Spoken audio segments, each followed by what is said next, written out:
कशा आहात विद्यार्थी मित्रांनो, कसा चालू आहे अभ्यास? तर युनिव्हर्सल कोचिंग इन्स्टिट्यूटच्या डिजिटल प्लॅटफॉर्ममध्ये आपलं सर्वांचं मनापासून स्वागत आहे. तर मित्रांनो, पूर्व माध्यमिक शिष्यवृत्ती परीक्षा इयत्ता 8वी ची जशी आपण सिरीज घेतली होती त्या पद्धतीनेच आपण पूर्व उच्च प्राथमिक शिष्यवृत्ती परीक्षा इयत्ता 5वी यामधील जो पेपर 1 आहे, पेपर 1 मधील मराठी व गणित हा जो विषय आहे, तर गणितामधील घटक 1 संख्या ज्ञान मधील आंतरराष्ट्रीय व रोमन संख्या चिन्हे आपण आजच्या लेक्चरमध्ये शिकणार आहोत. तर आंतरराष्ट्रीय व रोमन संख्या चिन्हात काय काय शिकायचे, आपल्याला काय काय महत्त्वाचं आहे, तर आणि त्याच्यानंतर स्वाध्याय क्रमांक 1.1 आपण सोडवणार आहोत. आणि हा आपण चॅप्टर संपवल्यानंतर आपल्याला 1 ते 1000 पर्यंतचे रोमन संख्या चिन्हात कोणतेही आपल्याला अंक रोमन संख्या चिन्हात कन्वर्ट करता येणार आहेत. तर चला चालू करूया. तर बघा, रोमन संख्या चिन्हे आता आपण जे शिकतो आहोत, तर आपल्याला एकूण रोमन संख्या चिन्ह किती शिकायचे आहेत, तर एकूण 7 रोमन संख्या चिन्ह शिकायचे आहेत. तर पहिलं आहे आय. आय साठी काय येईल? 1.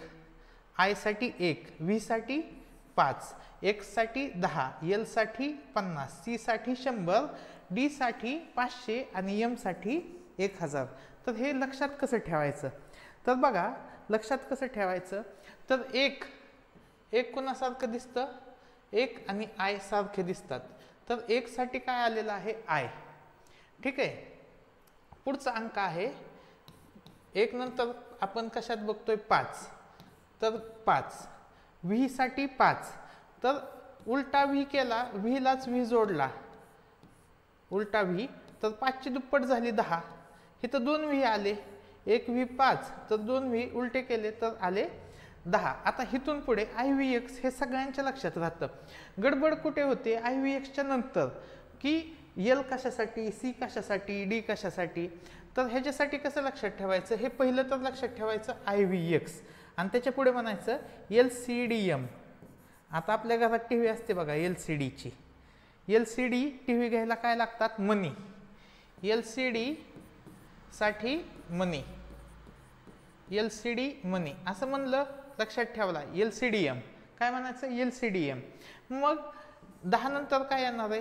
50, त्याच्यानंतर 100, त्याच्यानंतर 500 आणि त्याच्यानंतर 1000. तर अशा पद्धतीने तुम्ही लक्षात ठेवा, किंवा तुमची वेगळी पद्धत असेल तर त्या पद्धतीने लक्षात ठेवा. पहिलं काय येईल? I V X, I V X, आणि त्याच्यानंतर L C D M.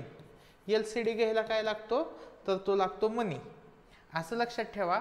I म्हणजे 1, व्ही म्हणजे 5, आणि व्हीलाच असं दुसरं अजून खाली व्ही जोडलं तर 2 व्ही झाले. 2 व्हीची किंमत किती असणार आहे? 10 असणार आहे. अशा पद्धतीने तुम्ही लक्षात ठेवू शकता. तर हे झाले रोमन संख्या चिन्हे आणि ह्या झाल्या संख्या.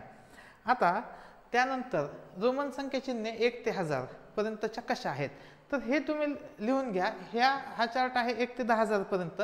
आपल्याला 1 ते 1000 पर्यंतच विचारला जातो, पण तरीही तुम्हाला पुढचे काही लिहून घ्यायचे असतील तर 1 ते 10000 पर्यंतच्या पण रोमन संख्या चिन्ह आपण दिलेले आहेत. तर 1 ला काय येईल? 1 वेळा रेष, 2 ला 2 रेषा, 3 ला 3 रेषा. मग 4 ला 4 का रेषा दिल्या नाहीत? तर त्याचा नियम आहे. मग 4 ला आपण आय आणि व्ही लिहिलंय. ठीक आहे. म्हणजे व्ही ची किंमत तर 5 आहे आणि आय ची किंमत 1 आहे. मग आयच्या डाव्या बाजूला जर व्हीच्या डाव्या बाजूला आय लिहिलं तर आपण काय केलेलं आहे? इथं 5 वजा 1, म्हणजे इथं होते वजाबाकी, येथे काय होते? वजाबाकी. त्याच्यानंतर 5 ला व्ही, 6 ला काय आहे? V I. मग हे कुठे? उजव्या हाताला आहे, राईट हँड साईडला आहे. व्हीच्या कोणत्या साईडला आहे? आय, तर राईट हँड साईडला आहे. तर इथं काय झालेलं आहे? 5 अधिक 1 ॲडिशन झाले. म्हणजे राईट हँड साईडला असेल तर काय होते? ॲडिशन. लेफ्ट हँड साईडला असेल तर काय होतं? सबट्रॅक्शन होतं. एवढं सोपं आहे, वजाबाकी होते. हे लक्षात घ्या. मग हे बघून घ्या एकदा आणि हे लिहून घ्या. हे एक वेळा लिहून घ्या तुम्ही. हे सगळे संख्या हे महत्त्वाचे आहेत. त्याच्यानंतर आपल्याला जे शिकायचं आहे ते म्हणजे नियम. एकूण किती नियम आहेत? तर एकूण आहेत 4 नियम. तर पहिला नियम काय आहे? तर बघा, आय व एक्स यापैकी एखादे चिन्ह 2दा किंवा 3दा एका पुढे 1 लिहिल्यास त्यांची बेरीज करून संख्या मिळवतात. तर कोणते संख्या एकमेकांपुढे लिहिले तर आय व एक्स, म्हणजे मी 2 वेळा आय लिहिलं तर काय होईल 1 + 1 2 अशी ही किंमत येईल. मी 3 वेळा लिहिलं आय तर काय होईल 1 + 1 + 1 किती बेरीज झाली 3दा. आता एक्स एक्स एकमेकांसमोर लिहिलं तर किती झालं 10 + 10 20 बेरीज झाली. मग सेम त्या टाईपने आपण काय काय लिहिलंय बघा एक्स एक्स लिहिलंय त्या पद्धतीने आपण सी सी लिहिलंय. काय लिहिलंय सी सी. आपण एल एल लिहिलंय का बघा कुठेतरी, तर व्ही एल हे एकमेकांनंतर येतं का तर येत नाही. व्ही एल डी हे समोरासमोर येत नाहीत बरोबर. ठीक आहे, व्ही एल डी येत नाहीत. काय येतं तर आय येतं, त्यानंतर एक्स येतं आणि त्यानंतर आपण बघतोय सी येतं आणि एम एक येतं.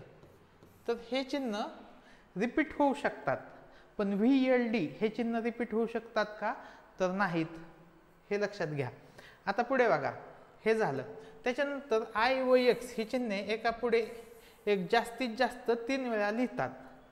किती वेळा लिहितात जास्तीत जास्त 3 वेळा. व्ही हे चिन्ह एका पुढे एक लिहिले जात नाही. आता व्ही सोबत कोणतं लिहिलं जात नाही तर बघा व्ही सोबत एल आणि डी हे चिन्ह लिहिलं जात नाही. व्ही एल डी हे चिन्ह एका पुढे एक लिहिले जात नाहीत, यामध्ये ॲड करा. त्याच्यानंतर आय किंवा व्ही यापैकी एखादे चिन्ह मोठ्या संख्येच्या चिन्हाच्या उजवीकडे लिहिले तर त्याची किंमत मोठ्या संख्येच्या चिन्हाच्या किमतीत मिळवली जाते. म्हणजे व्हीच्या पुढे आय लिहिलं तर 5 + 1 6 मगाशी सांगितल्याप्रमाणे, म्हणजे उजव्या हाताला लिहिलं उजवीकडे लिहिलं तर काय होते बेरीज होते. उजवीकडे लिहिलं तर बेरीज आणि डावीकडे लिहिलं तर काय होतं वजाबाकी होते. हे काही नियम आहेत, एवढे नियम लक्षात ठेवा, सोपं जाईल. आता हे बघा 8 ही संख्या आय आय एक्स अशी लिहिली जात नाही. म्हणजे जे डावीकडे लिहितो आपण ते एक वेळाच लिहितो, डावीकडे एक वेळाच लिहितो. पुढे नियम 4 काय सांगतोय बघा, आय चिन्ह व्ही किंवा एक्स चिन्हाच्या डावीकडे लिहिले तर त्याची किंमत व्ही किंवा एक्सच्या किमतीतून वजा केली जाते. मात्र आय हे चिन्ह व्ही किंवा एक्सच्या मागे एकापेक्षा जास्त वेळा लिहित नाहीत. किती वेळा लिहितात फक्त एक वेळा लिहितात, फक्त एक वेळा लिहितात. नियम 4 झालेला आहे. त्याच्यानंतर आपण नमुना प्रश्न बघूयात. तर चला स्वाध्याय क्रमांक आणि नमुना प्रश्न आपण चालू करूयात.